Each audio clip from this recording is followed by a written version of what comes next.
जय हिंद दोस्तों। आज फिर विविध प्रश्नों की श्रृंखला में आज हम स्वागत करते हैं। आज होली के पूर्व संध्या पर आप सब लोगों को होली की ढेर सारी शुभकामनाएं। आज हम भारत, श्रीलंका, पाकिस्तान, नेपाल के संबंध में कुछ पढ़ते हैं। जो भारत से इसका क्या संबंध है, कैसे रिलेशन है, ठीक है। जो आपके एग्जाम में प्रश्न पूछे जाते हैं इससे संबंधित, या आपके सामने कुछ प्रश्न दिए हुए हैं, इनके विषय में आज पढ़ेंगे और समझेंगे कि भारत और अपने पड़ोसी देशों से किस प्रकार कैसे क्या प्राकृतिक और वैसे संबंध कैसे रखता है, ठीक है। क्या क्या चीज़ें इसमें एक दूसरे से मेल खाती हैं। देखिए पहला प्रश्न दिया हुआ, देखो मंगला बांध कहाँ पर है? तो मंगला बांध पाकिस्तान वाले कश्मीर जो भारत से विवादित है, मतलब कश्मीर क्षेत्र जो भारत और पाकिस्तान से बहुत शुरू से ही विवादित चला आ रहा है 1947 आज़ादी के बाद से ही। तो आपसे प्रश्न पूछा जा सकता है कि मंगला बांध कहाँ है और इसका क्या मतलब, कैसे ये महत्वपूर्ण है। तो मंगला बांध पाकिस्तान वाले कश्मीर क्षेत्र में है जो भारत और पाकिस्तान से विवादित है। सुलेमान पहाड़ी ये पाकिस्तान में है। हिंदुकुश पर्वत पाकिस्तान में है। हिंदुकुश पर्वत पाकिस्तान में है। नाम से भले इसको हिंदुकुश हिंदू से लग रहा है, मतलब इंडिया जैसे, लेकिन ये इंडिया नहीं, पाकिस्तान में है। पाक जल संधि, इससे आप परिचित हैं। पाक जल संधि, पाक मतलब पाकिस्तान से है। भारत श्रीलंका के मध्य पाक जल संधि आप लोग जानते हैं। भारत के मैप में दक्षिण में आप देखते हैं तो पाक जल संधि है। यहाँ पर भारत और श्रीलंका को अलग करता है पाक जल डमरू या पाक जल संधि कहते हैं।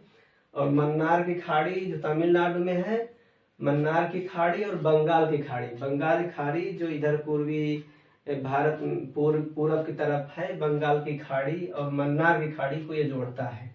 अगर आपसे पूछा जाए पाक जल संधि भारत श्रीलंका को अलग करता है, मन्नार खाड़ी और बंगाल खाड़ी को ये जोड़ता है। मकरान पर्वत श्रृंखला एक कच्छ क्षेत्र में है। कच्छ वही जो गुजरात का कच्छ क्षेत्र है, कच्छ का रण जिसे कहते हैं। कच्छ का जंग एक अभयारण्य है जो जंगली गधों के लिए जाना जाता है। कच्छ का रण एक अभयारण्य है जो जंगली गधों के लिए जाना जाता है। कच्छ जिला है जो भारत का सबसे मतलब क्षेत्रफल में बड़ा जिलों में से आता है। किरथर पर्वत पाकिस्तान में है। किरथर पर्वत भी पाकिस्तान का हिस्सा है, पाकिस्तान में आता है। ये सब अपने हिमालय जो है, हिमालय के ही अंतर्गत आते हैं। तो मकरान पर्वत श्रेणी कच्छ क्षेत्र में है। ये भारत पाकिस्तान से विवादित भी है। आप लोग ये याद रखेंगे कि कौन सा पर्वत ऐसा है जो भारत पाकिस्तान के मध्य विवादित है। तो मकरान पर्वत कच्छ क्षेत्र में है। यहाँ पर कच्छ क्षेत्र में एक देशांतर रेखा 24वीं देशांतर रेखा है जो पाकिस्तान मानता है लेकिन भारत इसे नहीं मानता है। तो एक रेड क्लिफ रेखा जो आप जानते हो भारत पाकिस्तान के मध्य है, पीओके पाक बॉर्डर जो है। पोटवार पठार के विषय में पूछा जा सकता है कि पाकिस्तान में कौन सा पठार है, या फिर पूछा जा सकता है कि पोटवार पठार कहाँ है। तो पोटवार पठार नमक का पहाड़ भी इसे कहते हैं। साल्ट रेंज कहा जाता है या नमक के पहाड़ के लिए जाना जाता है। यहाँ पर जो है सेंधा नमक जो प्राकृतिक रूप से अवसादी चट्टानों से प्राप्त होता है। सेंधा नमक प्राकृतिक रूप से अवसादी चट्टानों से सेंधा नमक प्राप्त होता है जमीन से। तो ये पोटवार पठार में नमक पाया जाता है, इसलिए नमक का पहाड़ भी इसे कहते हैं। ये पाकिस्तान के सिंधु क्षेत्र में है। इम्पॉर्टेंट है, आप एग्जाम से इसे याद रखेंगे और लिख लेंगे आप। खैबर दर्रा, इससे आप परिचित होंगे। खैबर दर्रा हिंदुकुश पर्वत में स्थित है जो पाकिस्तान में हिंदुकुश पर्वत है। खैबर दर्रा को आपको प्राचीन रेशम मार्ग भी कहते हैं। प्राचीन काल में आप जानते हैं ये हिमालयी क्षेत्र से ही, क्योंकि समुद्र मार्ग की खोज तो हुई नहीं थी, तो इसलिए हिमालयी क्षेत्र से ही यूरोपीय लोग आया करते थे। और यहाँ पर रेशम मार्ग मतलब यहाँ से रेशम का व्यापार होता था अपने इंडिया से और चीन क्षेत्र से। इधर म्यांमार है और ये इधर श्रीलंकाई क्षेत्र से, मतलब व्यापारी लोग पहाड़ी दर्रों के माध्यम से आवागमन के लिए रास्ता चुने थे। क्योंकि समुद्र मार्ग उस समय खोया नहीं गया, तो प्राचीन रेशम मार्ग कहा जाता है। ये प्रसिद्ध है इसके लिए कि कौन सा दर्रा है जिसे प्राचीन रेशम मार्ग कहते हैं, तो खैबर दर्रा आप जानेंगे। ये हिंदुकुश पर्वत में है। हिंदुकुश पर्वत भी हिमालय का ही हिस्सा है। नहरों का देश पाकिस्तान को कहते हैं और नदियों का देश बांग्लादेश को कहते हैं। ये दोनों भारत के पड़ोसी देश हैं, भारत से सीमा बनाते हैं। सिंधु नदी जल विवाद आप जानते ही हैं।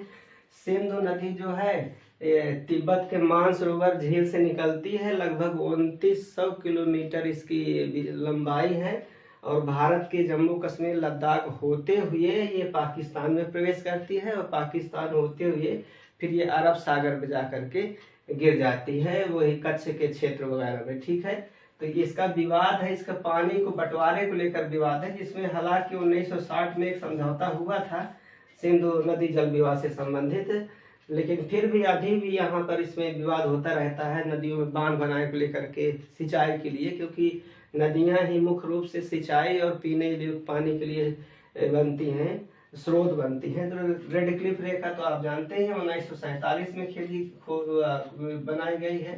15 अगस्त 1947 को रेड क्लिफ एक अंग्रेज थे जिनके सामने या जिनके मतलब कहने पर ये रेखा उसमें सामने ही खींची गई थी, इसलिए इनका नाम रेड क्लिफ रेखा है। तो खान अब्दुल गफ्फार खान से आप परिचित ही हैं।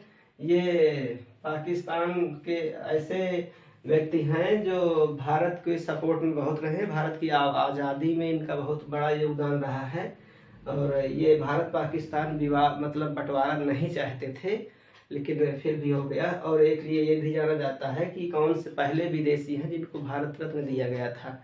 तो 1987 में खान अब्दुल गफ्फार खान को भारत रत्न दिया गया और पहले विदेशी बने जो भारत रत्न पाने वाले हैं।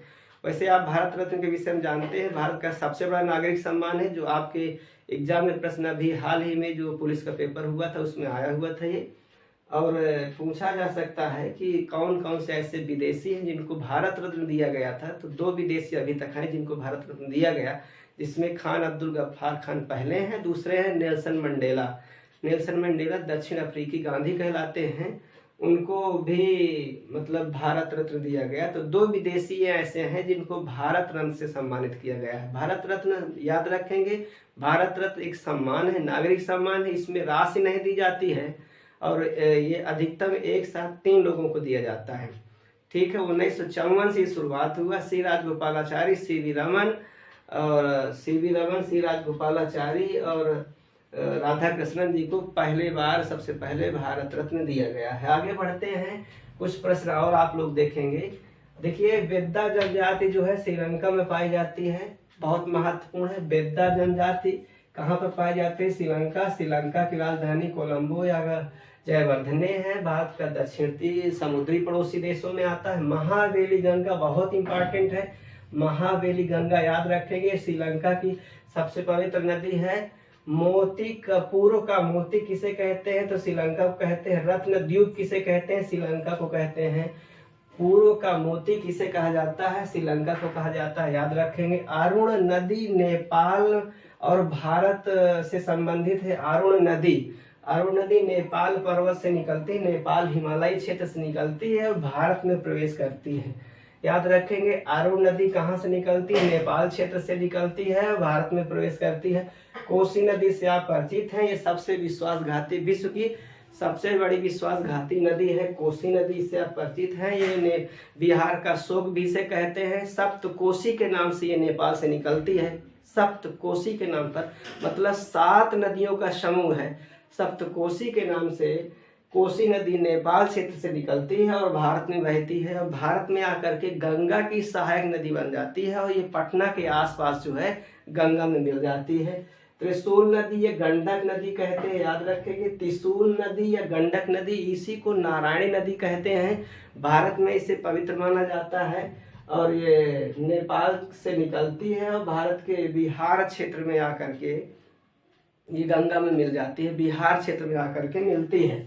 तो नारायणी नदी से आप लोग जानते हैं, यहाँ पर शिवलिंग के लिए विख्यात है। यहाँ पर इस नदी से नदी के पत्थर को घर लाया जाता है और शिव मूर्ति शिवलिंग के रूप में इसे स्थापित किया जाता है, जो मंदिर बनाए जाते हैं भारत में। तो ये त्रिशूल मतलब त्रिशूल नदी भी कहते हैं, इसे गंडक नदी भी कहते हैं और नारायणी नदी भी कहते हैं। क्या कहते हैं? नारायणी। तो याद रखेंगे, आप कलम चलाते रहिएगा। सबसे आपसे रिक्वेस्ट है, जब मेरी क्लास में आप आइए तो प्लीज़ कलम पेन लेकर के आइए, क्योंकि हम पढ़ाते हैं थोड़ा स्पीड में और समय ज़्यादा नहीं होता है, इसलिए आप लोगों को समझ नहीं आएगा तो आप कमेंट्स कर सकते हैं, हम देखेंगे कमेंट्स, फिर अगली क्लास में उसे सुधारने की कोशिश करेंगे। क्योंकि ये लाइव क्लास तो चल नहीं रही है, हम वीडियो डाल रहे हैं, लेकिन जो वीडियो देखते हैं, कितने लोग देखेंगे देखते हैं, और फिर उसके बाद हम उसमें सुधार करते हैं अगर किसी प्रकार गलती होती है तो। देखिए एक अगला क्वेश्चन है, महाभारत श्रेणी। आपसे प्रश्न पूछा जा सकता है कि महाभारत श्रेणी कहाँ है? तो धौलागिरी पर्वत जो है नेपाल क्षेत्र में है, इसे महाभारत श्रेणी कहा जाता है, क्योंकि महाभारत के समय विख्यात थी उस समय, इसलिए इसे महाभारत श्रेणी कहा जाता है। महाभारत का युद्ध जो है कुरुक्षेत्र हरियाणा क्षेत्र में हुआ था, आप सब लोग इससे परिचित हैं, पांडव और कौरवों के बीच में। हिमालय का पुत्र किसे कहा जाता है, या किस देश को हिमालय का पुत्र कहा जाता है? तो नेपाल को कहा जाता है। नेपाल में ही एवरेस्ट, मतलब विश्व की सबसे ऊंची पर्वत चोटी एवरेस्ट जो है हिमालय पर्वत नेपाल में ही है, और जिसकी 8,848.86 मीटर में जिसकी ऊंचाई है, मीटर में, सॉरी किलोमीटर नहीं समझिएगा। तो ये सबसे ऊंची चोटी एवरेस्ट है, और हिमालय का पुत्र नेपाल को कहा जाता है, क्योंकि आप जानते हैं भारत के पड़ोसी देशों में नेपाल और भूटान दो ऐसे देश हैं जिनको भू आवेष्टित देश कहा जाता है। ऐसे देश हैं जिनके पास स्वयं का समुद्र मार्ग ना हो, उसे भूमि अवरुद्ध देश कहा जाता है। मतलब ऐसे देश जिनके पास स्वयं का समुद्री मार्ग ना हो, वो दूसरे देश से ही समुद्र पहुंचते हों, तो उसे भू आवेष्टित या फिर भू अवरुद्ध देश कहा जाता है, लॉक लैंड कंट्री कहा जाता है। तो भारत के पड़ोसियों में ये दोनों का नाम आता है, आप याद रखेंगे, आपके एग्जाम के लिए बहुत महत्वपूर्ण है। इसके बाद आगे देखेंगे आप लोग 3 सिस्टर सिटी समझौता, बहुत इंपॉर्टेंट अभी करंट है, आपका याद रखेंगे। 3 सिस्टर सिटी समझौता भारत और नेपाल के मध्य है, भारत नेपाल के मध्य 3 सिस्टर सिटी समझौता। इसका मतलब क्या हुआ, वाराणसी और काठमांडू को जोड़ने से संबंधित, वाराणसी को काठमांडू से जोड़ा जाएगा, बोध गया से लुम्बिनी को जोड़ा जाएगा, और अयोध्या को जनकपुरी से जोड़ा जाएगा। ये 3 सिटी समझौता है। फिर से समझेंगे, वाराणसी को काठमांडू नेपाल को जोड़ा जाएगा, और बोध गया आप जानते हैं, बोध गया बिहार क्षेत्र में है, और लुम्बिनी, ये भी आपका लुम्बिनी ये नेपाल क्षेत्र में बुद्ध से संबंधित स्थल है, और वाराणसी काठमांडू शिव भगवान से संबंधित स्थल है। अयोध्या को जनकपुरी से जोड़ा जाएगा, क्योंकि अयोध्या राम जन्मभूमि है, और जनकपुरी में इनकी ससुराल है जो नेपाल में आता है। सीता जी यहीं से संबंधित थी, आप लोग जानते होंगे। तो इसलिए ये धार्मिक स्थल है जो दोनों देशों को एक मैत्री में बांधने की कोशिश की जा रही है। कहने का मतलब हर देश यही चाहते हैं कि मित्रता के साथ एक दूसरे से मिलजुल कर रहा जाए, और आपस में आर्थिक, राजनीतिक और सामरिक दृष्टि से सब खुशहाल रहें, और किसी से किसी प्रकार का बैर ना हो। तो भारत सरकार यही कोशिश कर रही है, और ये धार्मिक स्थलों के माध्यम से भारत और नेपाल के संबंधों को और अच्छा बनाने की कोशिश की जा रही है। हालांकि चीन इसमें थोड़ा सा बाधा बन रहा है, ये अगली टॉपिक में हम आपको कभी बताएंगे। तो वाराणसी, काठमांडू, बोध गया, लुम्बिनी, अयोध्या और जनकपुरी आप याद रखेंगे, आप एग्जाम की दृष्टि से बहुत महत्वपूर्ण क्वेश्चन है। ये कुछ ट्रेनें हैं जो आप पढ़े होंगे। मैत्री एक्सप्रेस जो होती है, ये मैत्री एक्सप्रेस बांग्लादेश को जाती है। बंधन एक्सप्रेस ये भी बांग्लादेश को जाती है, ढाका के लिए, ढाका को जाती है, ये पश्चिम बंगाल होते हुए। समझौता एक्सप्रेस ये पाकिस्तान को लिए जाती है, समझौता एक्सप्रेस।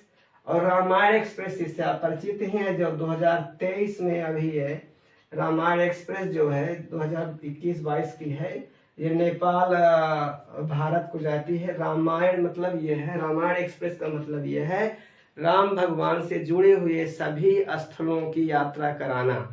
और ये भारत से नई दिल्ली से स्टार्ट होकर के अयोध्या जाती है, अयोध्या होते हुए भारत के रामेश्वरम, दक्षिण भारत रामेश्वरम तक, और मध्य प्रदेश में मतलब जितने भी राम संबंधित स्थल हैं, सीता समाहित स्थल या जानकी कुंड, जहाँ जहाँ भी है, रामायण से संबंधित जनकपुरी तक, नेपाल तक जाती है।